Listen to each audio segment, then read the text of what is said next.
TNI yang ke-78, kami dari jajaran Korem 012 Tekumar melaksanakan kegiatan bakti kesehatan terdiri dari kegiatan pengobatan massal, kemudian kegiatan sunatan massal, kemudian donor darah dan operasi katarak.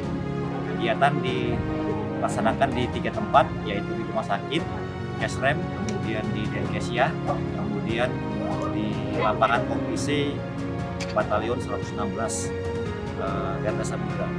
Kami masyarakat telah diberikan bantuan kesehatan, pengobatan massal, dan sembako. Selain juga ada sunat massal. Kami berterima kasih. Bangga kami dengan TNI. Merdeka TNI. Selamat untuk berjuang selanjutnya. Terima kasih. Kami mengucapkan terima kasih banyak yang sebesar-besarnya kepada TNI yang sudah membuat acara seperti ini, yaitu pengobatan gratis